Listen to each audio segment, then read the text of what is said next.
10, 9, 8, 7, 6, 5, 4, 3, 2.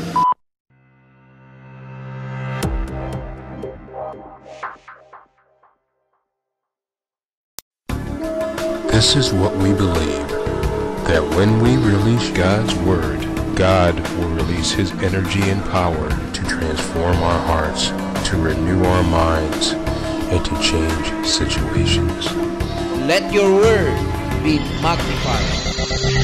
And now, here's your host and teacher, Pastor Dudes Ante. And Lord, this is what I believe, that when I release your word, I must decrease, Jesus must increase. Okay, so isang magandang hapon po sa lahat ng mga nakaantabay po sa ating programa o sa online teaching po natin.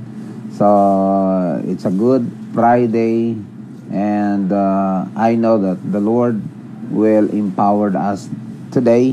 Father, in the name of Jesus, we thank you, we bless you, and we honor you. Samahan niyo po kami sa loob ng isang oras na naman na pakipag-usap niyo po sa amin. Holy Spirit, thank you so much. You are with us and you will continue to bless us this afternoon through the word or the teaching of the Lord Jesus Christ.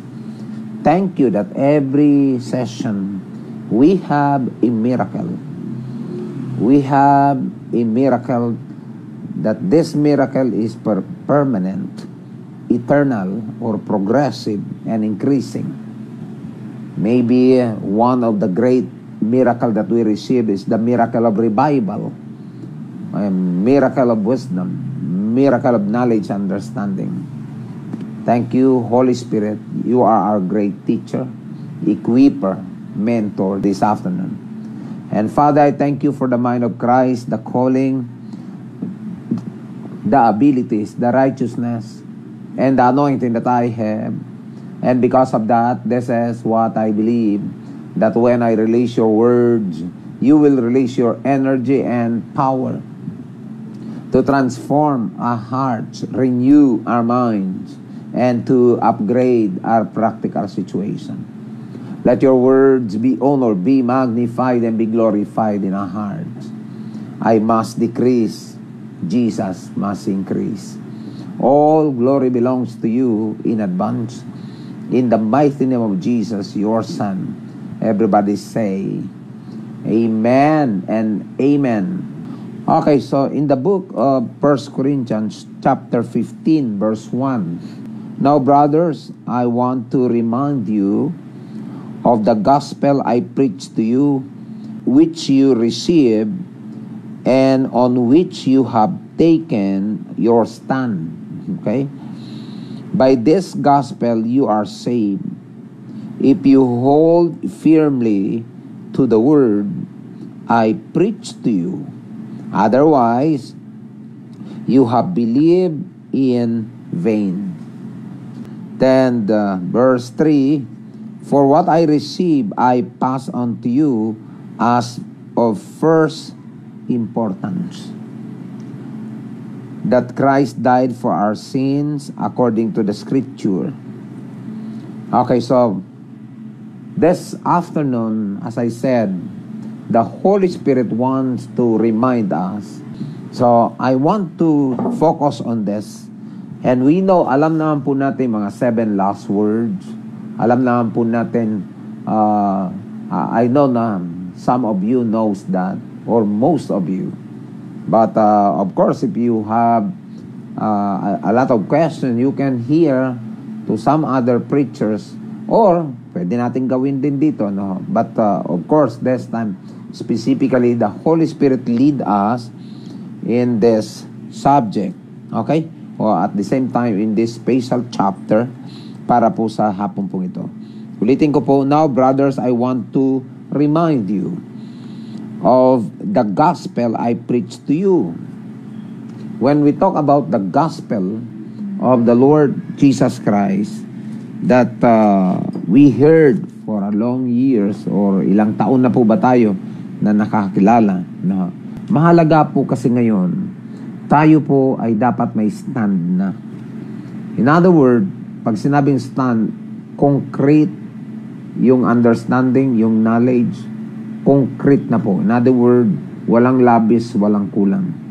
It is very hard for us to serve God and to give our lives, our time, to give our money to Him kung hindi tama yung stand o wala pa tayong stand this time. In other words, walang foundation. So ngayong hapong ito, I trust the Holy Spirit that He will remind us all about the gospel, okay? About the gospel that saved us and about the gospel that Paul preached or the Holy Spirit preached to us through Paul, which you have received and on which you have been taken your stand. Pag sinabing stand, ito na yung pinaniwalaan mo, ito na yung pananampalataya mo, ito na rin yung tinatayuan mo sa buhay na ito. Lalong-lalo na po ngayong panahong ito, dapat mayroon tayong personal na stand, personal na commitment, or personal na devotion, personal na faith, personal knowledge and understanding that bring us personal stand, especially the gospel that can save us. Okay, kasi kung pabalik-balik po tayo dun sa salvation, hindi ho tayo makakaangat. So it's good for us to be reminded by the Holy Spirit. Then, verse 2, by this gospel you are saved. By this gospel I am saved. Then if you hold firmly to the word I preach to you. So Paul, or the Holy Spirit leads Paul to remind his people and of course to evaluate kung ito bang mga taong ito ay talaga bang naniwala at pinaniniwalaan ang mga topic o mga sinasabi ni Apostle Paul. And isa pang maganda ho pang sinabi po dyan, otherwise you have believed in vain. So pwede rin pala tayong magiging mananampalataya, pero ang end result is in vain. So bali wala. So verse 3, for what I receive I pass on to you as of first importance, that Christ died for our sins according to the Scripture. So the purpose of Jesus' death is for our sin. That is the purpose. Kung isusuma total po natin ito, yung kanyang kamatayan, ang essence po ng kamatayan ng Panginoong Jesus, yun po yung pinakamahalaga na malaman ng marami as of now. Hindi lang malaman, kundi magiging founded tayo. What is the purpose of Jesus' death? Pag okay na po tayo dyan, okay? Pag okay na po tayo dyan, saka pa lang ho tayo makakaangat. Okay? Because the foundation of the belief that we have, the foundation of our salvation, una, na ipanganak. Sunod, namatay. Sunod, nabuhay na muli. Yun yung clear na gospel. Pag sinabing gospel that can save us, and gospel na kailangan natin tayuan, is una, may naipanganak na tagapagligtas, na matay ang tagapagligtas, at nabuhay muli ang tagapagligtas. Now, if we know that, and we really hold on to that words, pinanghawakan po natin, pinaglaban po natin, pure na pure, at saka genuine, yung kaligtasan na dumating sa buhay po natin. So once again, as I said, the Holy Spirit will remind us today so that we can stand or we can take our stand continuously, especially this year, 2020. Napakahalaga na minsan pa maipaalala sa atin ng Holy Spirit na mayroong naipanganak, mayroong namatay, at may nabuhay na muli. Ano ba ang purpose ng kanyang kamatayan?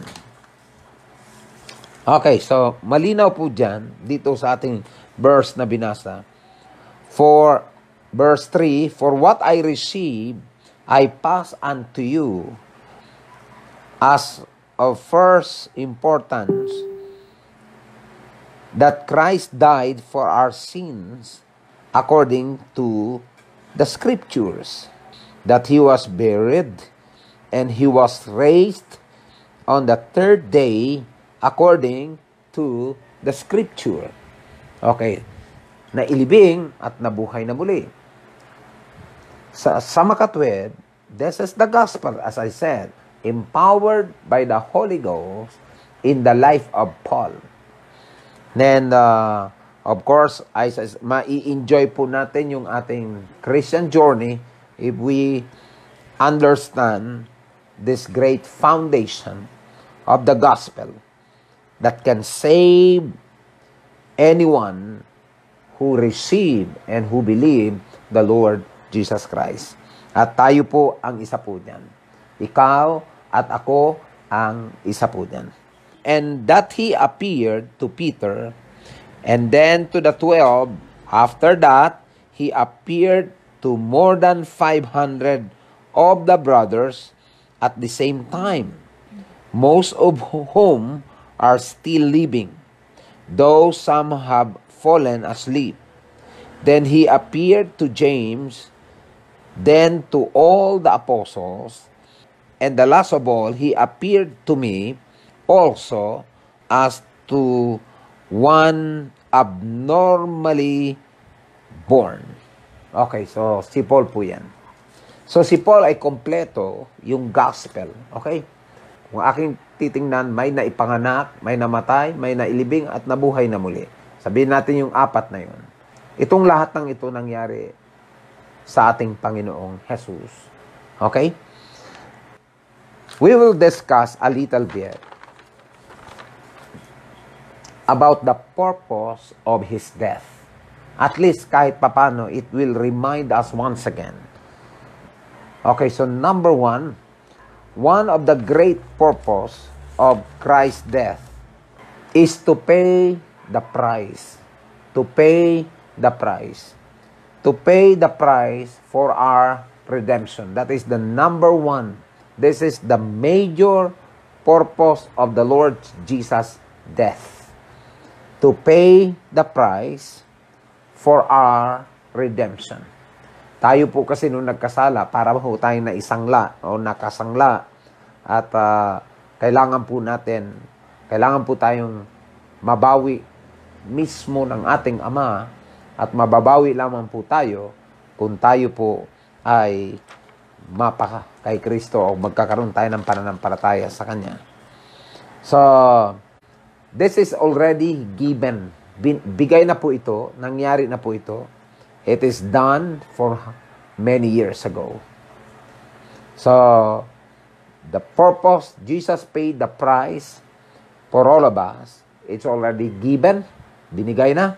Then, it is already done for many years ago. Available na po ito. Naniniwala po ako na marami na pong napakinabangan o nakapakinabang nito. Marami na hong nakapakinabang po nito. And I pray that you and I is the one who will benefit of this. At nakapag-benefit po nito. So, He paid the price for our redemption. That is one of the great purpose. Pakisulat niyo po yan. Kasi, when we talk about salvation, importante po yan na maipaliwanag po natin sa mga tao. And at the same time, kung ating titingnan this time, it's already done. Nangyari na po ito. Nangyari na po yung kung paano niya binayaran yung o tayo mula sa pagkakasala. Kasi once na tayo po ay nagkasala, automatic we are slave to sin. Nagiging slave po tayo sa kasalanan. So when Jesus paid the price for our redemption, okay? nakalaya po tayo mula sa kasalanan. Then of course, kung nakalaya po tayo mula sa kasalanan, nakalaya na rin po tayo mula sa kingdom of darkness. Nakalaya na rin po tayo mula sa kamay ni Satan. At nakabalik na po tayo sa ating Ama na nasa langit. But of course, we need to remind ourselves kasi pag nagtrabaho na naman tayo, kapag tayo naman ay maganda na naman ang buhay, may tendency na tayo po ay makakalimot. And hopefully, hindi po natin ito malilimutan sapagkat napakahalaga nito personally sa buhay po natin. And I pray that God will continue to bless us and to honor the desires of our heart regarding this. Alam niyo ho, kung si Jesus hindi namatay sa cross ng Kalbaryo, still, we are slave of sin. And we are slave of Satan. And we are in the kingdom of darkness. But thank God, Jesus died for all of us. Ang kailangan lang po natin ngayon, lumapit po tayo sa Kanya. Sapagkat done na, tapos na ang kabayaran ng ating kasalanan. It's already given. It is already done for how many years ago? Okay? For how many years ago? Tapos na, binayaran na. Mag-enjoy na lang po tayo dun sa benefit ng kabayaran ng kasalanan na mayroon po tayo. Wala na ho tayong gagawin pa doon. Wala na ho tayong gagawin. Tapos na. Tapos na ho yun. Okay, so another purpose of His death. Okay? For penalty of our sin. Hindi lamang dun sa price, kundi yung penalty, yung kabayaran ng ating kasalanan. What I mean is this. Alam naman po natin na ang kabayaran ng kasalanan ay kamatayan. Is that right? Romans 3, verse 23. It says, "For all have sinned and fall short of the glory of God." Then, chapter 6, verse 23. Ito ang sabi po niya. "For the wages of sin is death, but the gift of God is eternal life in Christ Jesus our Lord." So one of the great purpose, major purpose of Christ's death, it is because of the penalty of our sin. At ang penalty ng kasalanan na mana po natin, dalawang klase po yan. No? Actually, marami. Unang-una, mayroong tinatawag na spiritual death na tinatawag. Kabayaran ng kasalanan is kamatayan.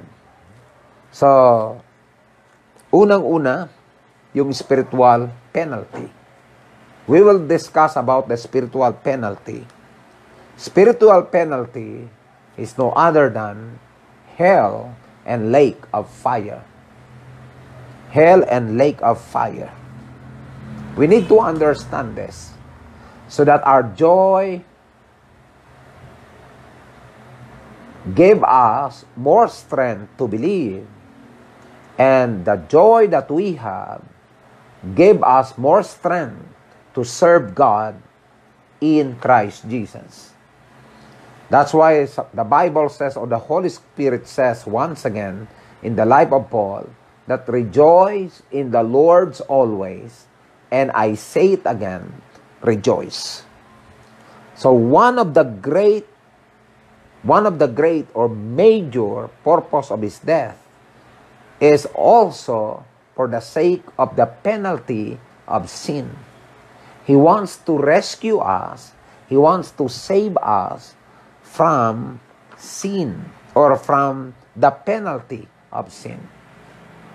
Di lamang dun sa kasalanan, but to the penalty. And there are, I can say first na penalty na pag-usapan po natin, spiritual penalty. Pag sinabing spiritual penalty, talks about hell and lake of fire. Tayo pong lahat, kung ating babalikan ang ating module 3, We are, the whole being that we have, composed by spirit. Pakisulat niyo po yan. Soul and body. That is our whole being. Spirit, soul, and body.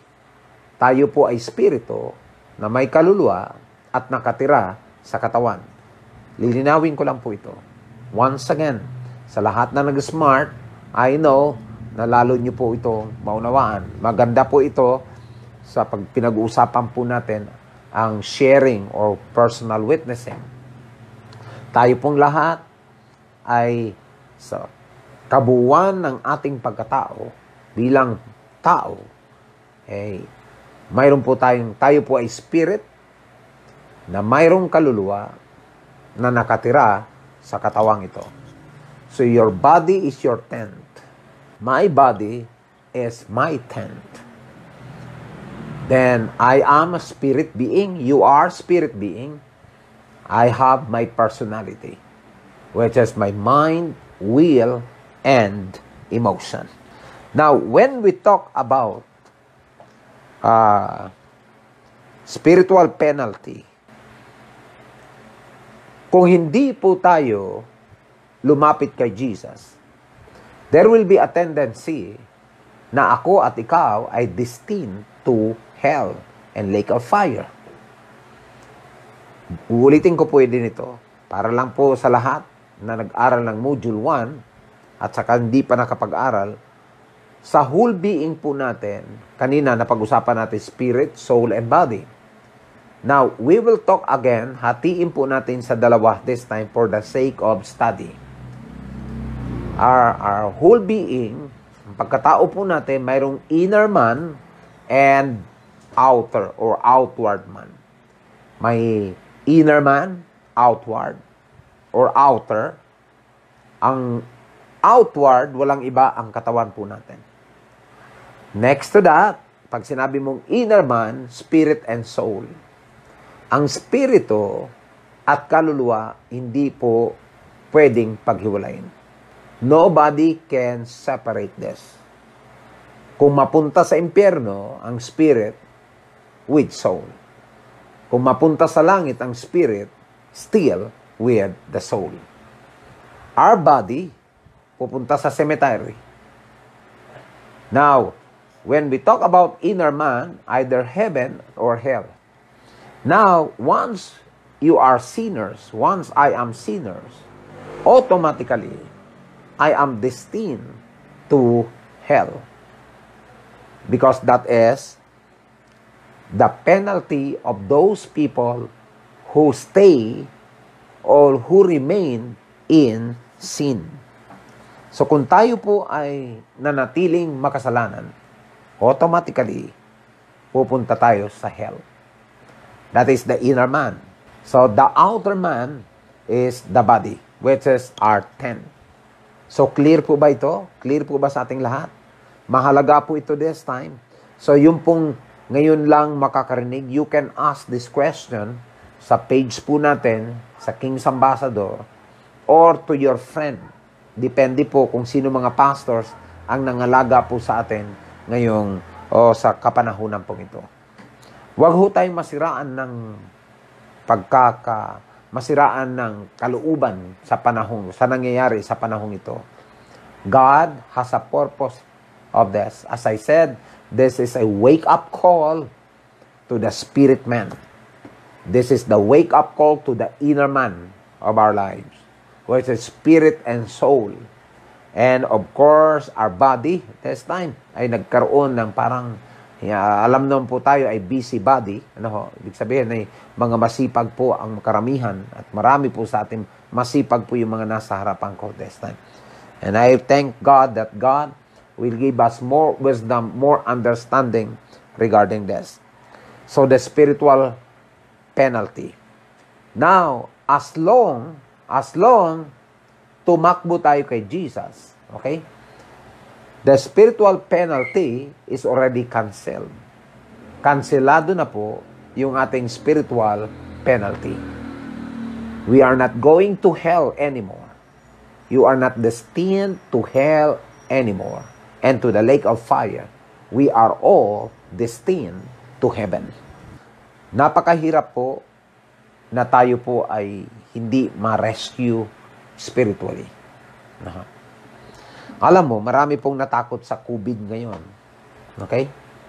In other words, marami mga tao na natakot dahil mahirap kapitan ng COVID. Mahirap po sa panahong ito. Alin ba talaga ang dapat nating katakutan? COVID o ang ating Panginoon? COVID o ang Diyos? COVID or yung hell? COVID or yung lake of fire? Maraming kapamaraanan para ang tao mamatay physically. Tama po ba yan? Pero there is only one way to go to heaven. Isa lang po ang kapamaraanan papunta sa langit. Walang iba, si Jesus. Ang pinaglalaban ni Paul ay hindi yung kanyang physical aspect. Ang pinaglaban niya at ikinatuwa niya na siya po ay na-save spiritually from the eternal penalty sana. Kasi kung walang kamatayan, walang Jesus na namatay sa cross ng Kalbaryo, at hindi po tayo nakalapit po sa Kanya, it is impossible na tayo po, o it is impossible na makansela yung penalty na mayroon po tayo spiritually. And our penalty in the spirit is we are destined already to hell. I would like to read this verse to you. Mahalaga po ito. In the book of John, chapter 3, verse 16, it says, "For God so loved the world that He gave His one and only Son, that whoever believes in Him shall not perish, but have eternal life. For God did not send His Son into the world to condemn the world, but to save the world through Him.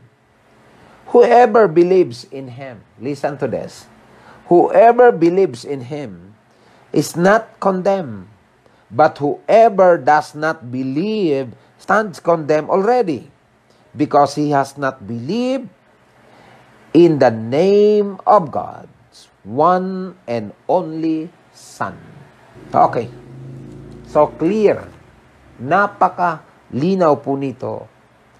At dapat natin maintindihan personally, bakit ba namatay si Jesus? I tell you this one. Personally, umangat po o inangat yung level ko personally this time. Paano ba ako mabubuhay this time? Paano ba tayo mabubuhay? Paano tayo mag-isip?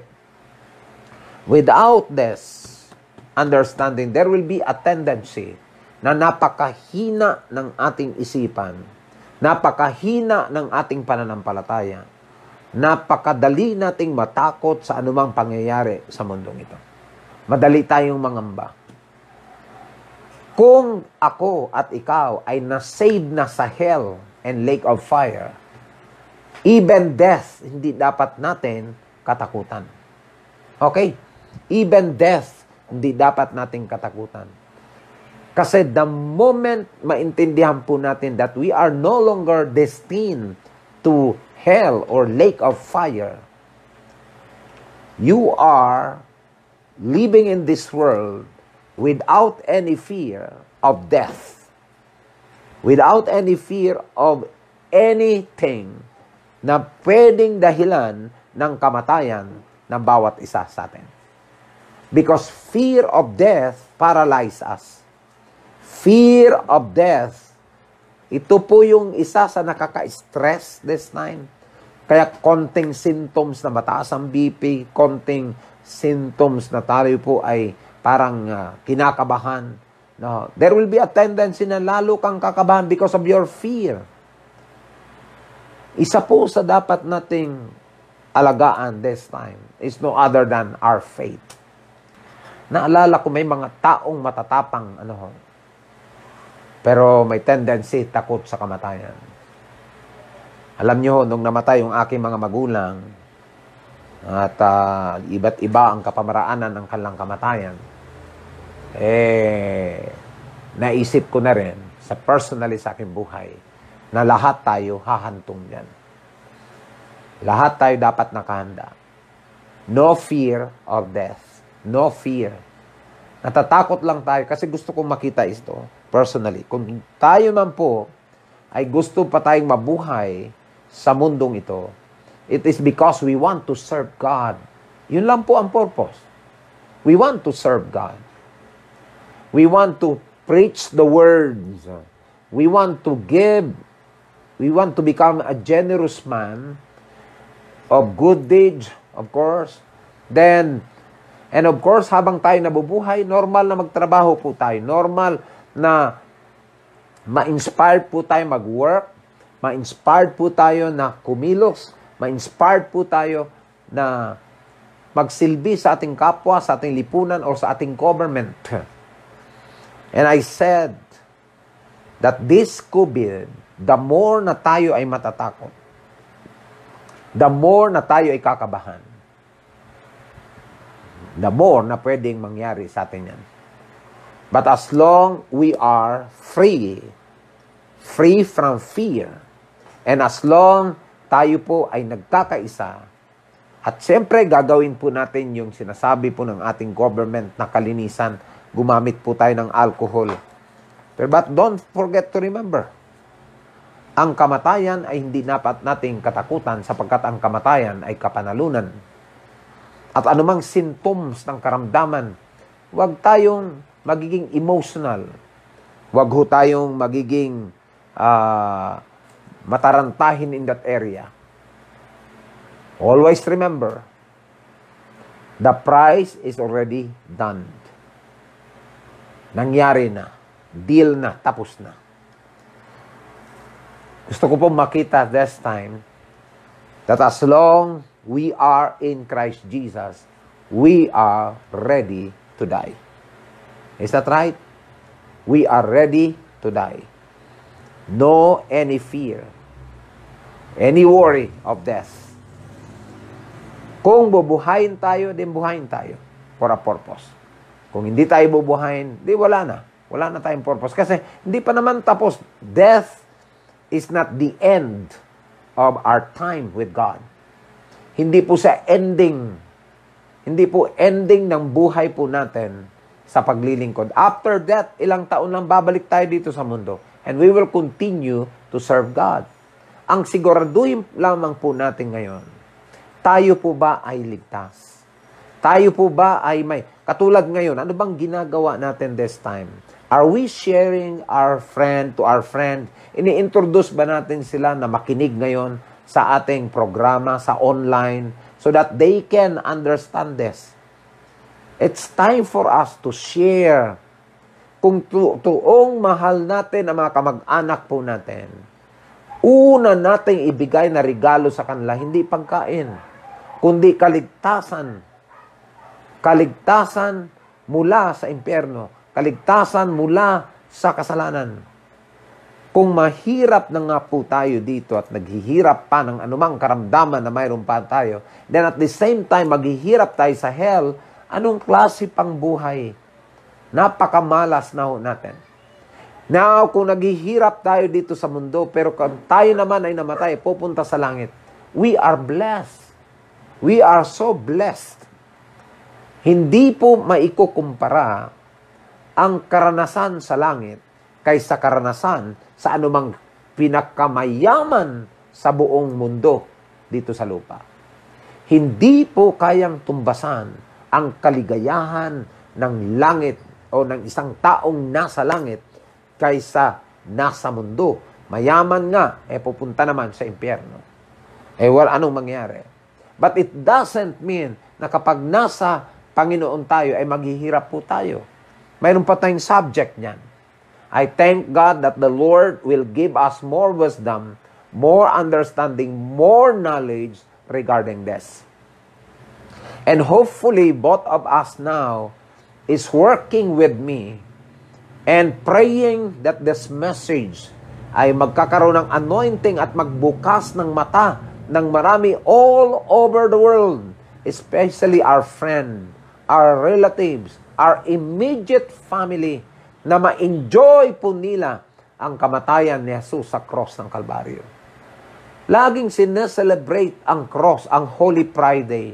Anong purpose ng celebration kung hindi naman tayo nailigtas ng Holy Friday o ng kamatayan ni Jesus sa cross ng Kalbaryo? Kailangan mayroong somebody na magaling magsalita. Hindi lang magaling magsalita, anointed, sent by the Lord. May puso dun sa mga taong nagsishare. It depends to the audience. Ano bang target nating audience? Mostly, yung mga audience na mayroon po tayo ay talagang kailangan tulungan. Kailangan natin silang tulungan in a sense na magkaroon ng isda. We are not giving fish to them. Okay?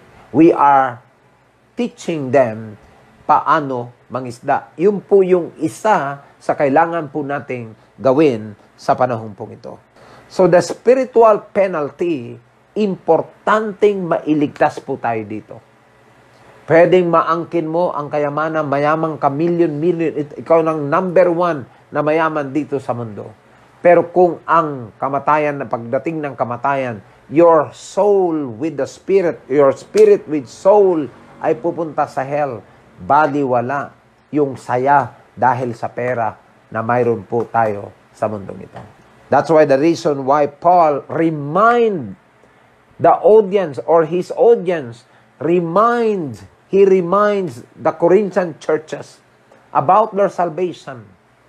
He reminds them, maybe sumampalataya sila pero in vain kasi hindi po sila seryoso sa kanilang pananampalataya.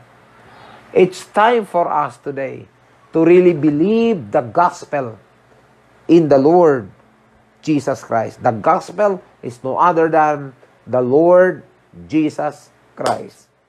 Lead your friends, lead your relatives, your loved ones, your immediate family, yourself to Jesus right now para mapakinabangan mo ang cross, para mapakinabangan mo ang kanyang kamatayan, para mapakinabangan po natin ang kanyang kapanganakan, na ipanganak, namatay, na ilibing, na buhay na muli.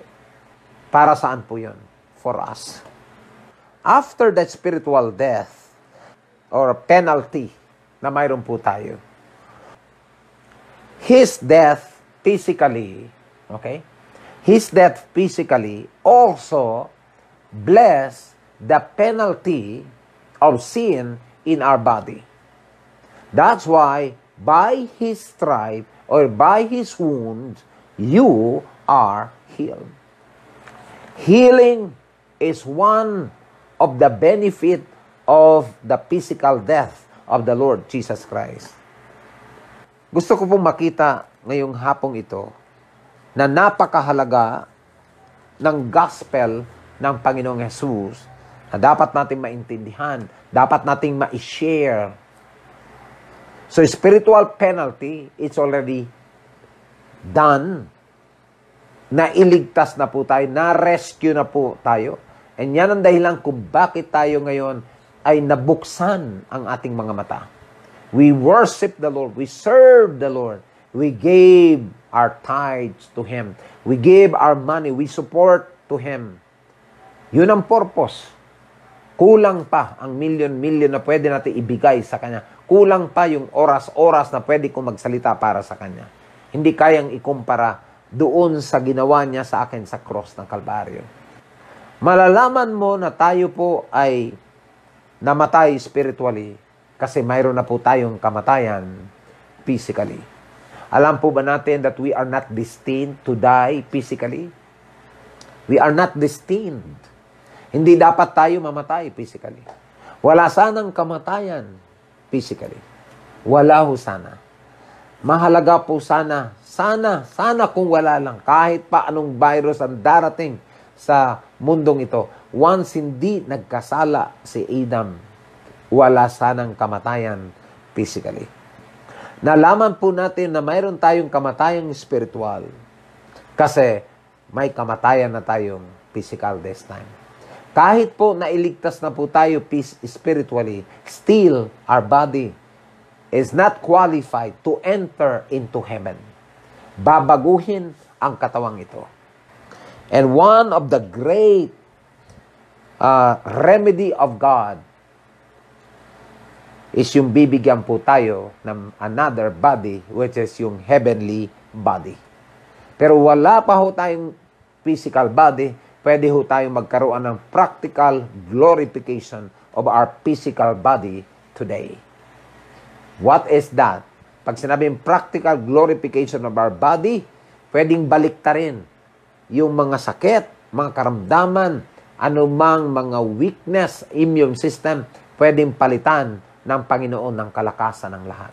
Ang tawag noon, practical glorification of our body.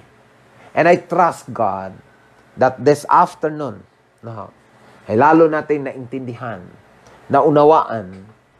I know that the Lord He just remind us regarding this.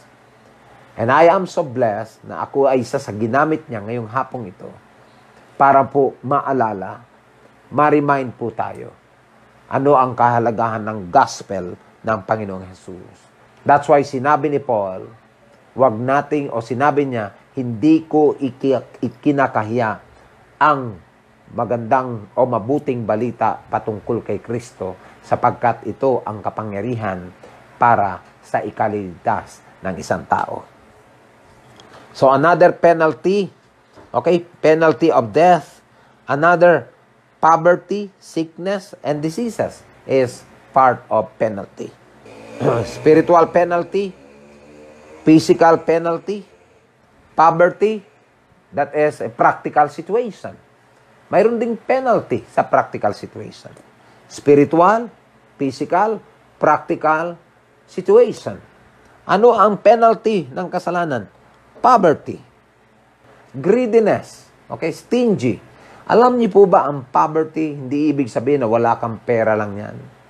Lahat ng tao ngayon, walang pera eh. But still, mayroon sila sa puso't isip nila na mahirap pa rin sila. Kaya talaga namang trabaho na nag-iipon lamang ng kayamanan at later on, ang kayamanan na yon mag-turn into pride. Then at the same time, that money dictate them. Or that money magiging Panginoon na ng bawat isa. At siyang dahilan din bakit nagkasira-sira ang mag-asawa, nagkasira-sira din ang isang pamilya, nagkasira-sira ang magkakapatid dahil sa pera. And that is one and great penalty of sin. But thank God, Jesus died for all of us for the sake of this penalty. One of the major purpose of His death is to pay the price. It is already given. It is done for how many years ago? And another purpose is for penalty of sin. Penalty of sin. Spiritually, sa baba po ng penalty of sin, spiritual penalty. Another sa baba, physical death penalty. Then, practical na klase ng penalty is no other than yung area ng practical na situation, which is mostly, poverty mindset, poor ang isipan, poor ang puso, kahit mayroon na still, mahirap pa rin ang tingin sa sarili. Hindi pa rin napapractice yung generosity. Hindi pa rin napapractice yung mga bagay na dapat nating i-practice as godly. Normal sa hindi mananampalataya. But if you are a pastors, ministers, and leaders, it's time for us to enjoy the redemption that Jesus Christ made for all of us. It's time for us to enjoy. Hindi dapat tayo mag-enjoy pag nag-retired na po tayo. Dapat ngayon ang kagalakan na may ipakita ho natin habang tayo ay active na nagsiserve sa Panginoon at habang tayo ay active na nagtatrabaho, naghahanap buhay, it's time for us na nagre-rejoice ka na sa kalayaan na ginawa po sa atin ng Panginoong Jesus.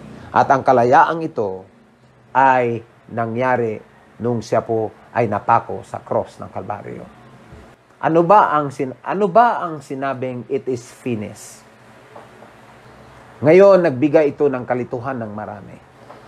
At kapag ito ma-misinterpret po natin, there will be a tendency na after born-again experience, magiging tamad na ang mga tao.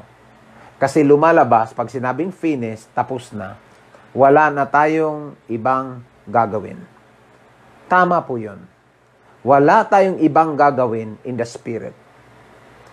Perfect. Ginawa tayo niya ng perfect. Forever. At ay yung perfection natin ay forever. Mayroon tayong mga biblical verses po niyan. Yung righteousness mo, righteousness ko ay forever. In the spirit. But in the area of soul, body, and our practical situation, mayroon kang gagawin. Yun yung part mo this time. Yun yung part po natin. Lilinawin po natin ito kasi pag nag-share po tayo, dapat clear. In the area of the Spirit, Jesus made a covenant, and He made your salvation. He made your righteousness. Ginawa po niya ito 2,000 years ago, more than 2,000 years ago. And available po yan. Nung sinabi niya sa cross, it is finished. Lininawin ko ng konti po ito. Nung sinabi niya sa cross, it is finished. Kasi, yung proseso physically, okay? Yung proseso physically ay tapos na. Tapos na. Pero mayroon pang isang na dapat maganap. At yun po yung topic natin next na pagkikita po natin. Because I want you to have in your mind and in your heart to give praise, to give thanks to God because of His death, the foundation of our Christian journey here on earth. Hindi ibig sabihin na tapos na yung proseso, lahat ng tao ay ligtas na. Yun lamang lumapit sa Kanya. Thank God dun sa mga saved by the bell. Pero mas maganda sana habang bata pa tayo, nakalipat na tayo sa langit. Habang buhay pa ho tayo, nakalipat na tayo. Habang bata pa, ay nakilala na natin ang Panginoon. So that we can have more time to serve Him, to preach for Him, or to preach about Him, and to teach His teaching in our friend, in our siblings, in our relatives. Let's pray. Father, in the name of Jesus, thank you so much for this great time. Thank you for your words. Thank you for your sons and daughters. Thank you for all the pastors and ministers and leaders, your workers in your kingdom. Your words bless us. Your words remind us. Thank you, Holy Spirit. You remind us once again. And now you will lead us into another truth of the Lord Jesus Christ that He wants us to have in our lives. Thank you, Lord Jesus. Thank you, Father. Thank you, Holy Spirit, tonight. I declare this, that you are our Father in heaven, a great Father, and we also declare that you are Jesus, our King, our Master, our Lord, and our Savior. Holy Spirit, thank you. You are our mentor. You are our equiper and great teacher. We give you praise and glory. We give you honor in Jesus' name. Amen and amen.